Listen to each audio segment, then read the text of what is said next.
This is Jarrod Horak, and this is my latest Road to the 2024 Kentucky Derby Contenders video. In this video, I'll go through and talk about some of the under-the-radar contenders and some of the updated Derby news.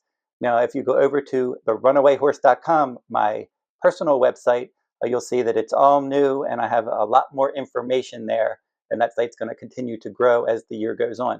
So if you go over to therunawayhorse.com, right on my front page, you'll see my full cards, packages, and prices are right there.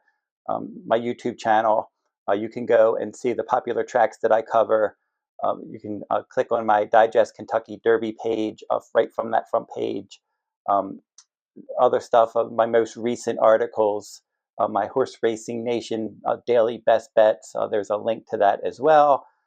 You can check out at the top, you'll see some tabs by track. You'll be able to check out, if you click California, all the California tracks I cover, the Florida tracks, Kentucky, New York, and Maryland. So I have it through region, and you'll find news and free picks at those different tracks.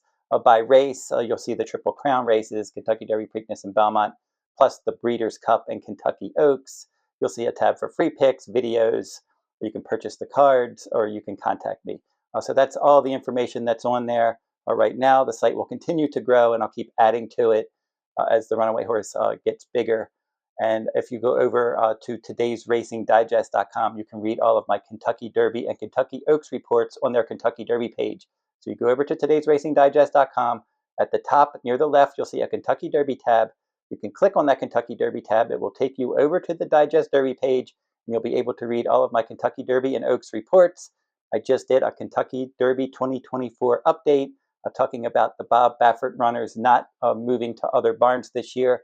So all of his horses will be ineligible to run in the Kentucky Derby.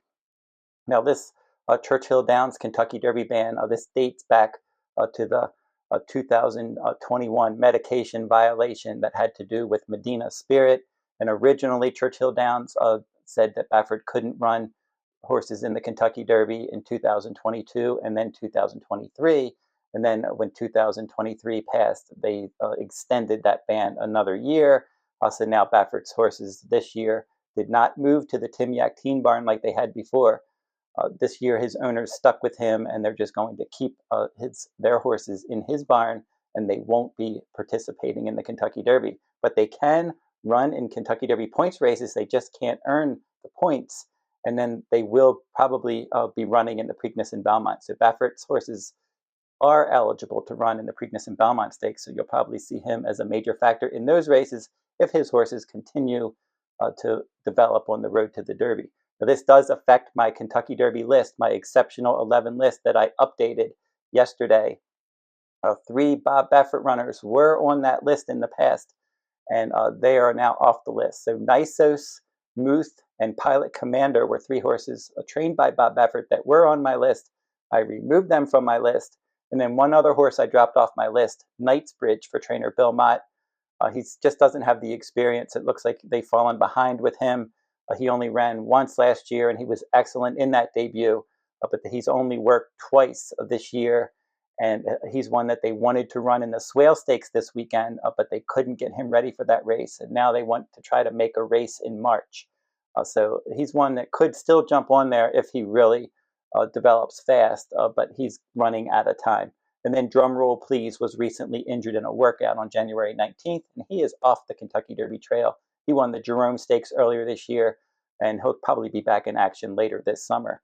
Now, in that latest Kentucky Derby 2024 report, I updated the Lecomte Stakes. I went through and I recapped that.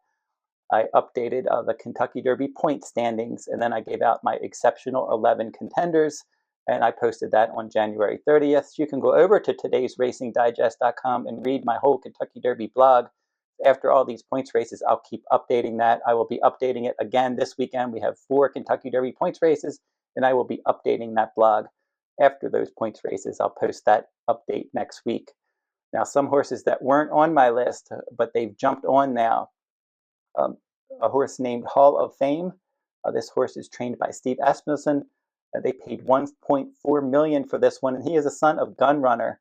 And in his first career start, that was November at Churchill Downs at 7 furlongs. He ended up finishing second there, rallying from off the pace. And then they moved him to 2 turns at a mile and a 16th at Fairgrounds on January 20th. And he stalked the pace, took the lead, and pulled well clear, and he broke his maiden by more than 10 lengths. He was 80 cents on the dollar that day. And now he's one that's going to be pointing to the Grade 2 Risen Star Stakes at a mile and an eighth at Fairgrounds on February 17th. And his stablemate Track Phantom, who won the LeCompte Stakes, and he also won the Gunrunner Stakes, and he went right to the front in those races. He's one that's going to be a pace factor in that Risen Star Stakes. So Steve Asmussen has Hall of Fame and Track Phantom pointing to that Risen Star Stakes. Now, Conquest Warrior is another new horse on my list. This is a son of City of Light. Pulpit is the dam sire. Shug McGahee trains this one, and they paid $1 million for this one when he was a yearling. In his first career start on December 2nd, that was in the mud at Aqueduct. He was 10-1 in that 7 furlong race. And that was the day, a Remsen day, where 7 horses wired the field from 10 races. So it was a speed favoring track. And El Capi was the horse that defeated Conquest Warrior in that maiden race on December 2nd. And he went right to the front, stayed clear. He won by 9.5 lengths. Conquest Warrior broke slow, moved up to second, and then he ended up just missing second by a neck. And then he was well clear of the rest with a decent third place finish. So then he was 7-2 in a 1-turn mile race at Gulfstream Park in his second career start on January 13th. He was pinched back. He was 10th early. It was a 10-horse field. And then he was just waiting for running room. You could tell he had room. And then he steadied, just moved out. And then he closed nicely in the stretch, and he was able to win by a half length. So that was a visually impressive win. And he has worked once since then, a half mile in 48 and change at Payson Park. That was on January 27th. So for trainer Shug McGahee, he's not in any rush to get this horse on the Derby Trail. He would like to find an entry-level allowance race for him for his next start, but he certainly has a lot of ability, and I wouldn't be surprised if he was one that ended up being able to get into the Kentucky Derby.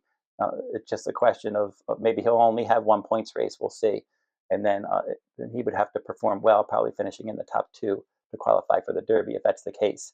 And then another horse that just joined my list, Resilience, for trainer Bill Mott. And he's one that I've always liked. He's been improving slowly. He hit the board behind Locked in his first career start. In his second career start, Nash, he finished behind Stronghold in his second career start, and then Nash defeated him in his third start. And then he was the favorite in a dirt route at Gulfstream Park on New Year's Day. And in that day, he stuck the pace and he won by more than 4 lengths. So that was a nice maiden win. And now they want to run him in the Risen Star Stakes at Fairgrounds. So that Risen Star is looking like it's going to have a decent field in there. So again, if you want to read my complete Kentucky Derby updated report from January 30th, go over to todaysracingdigest.com.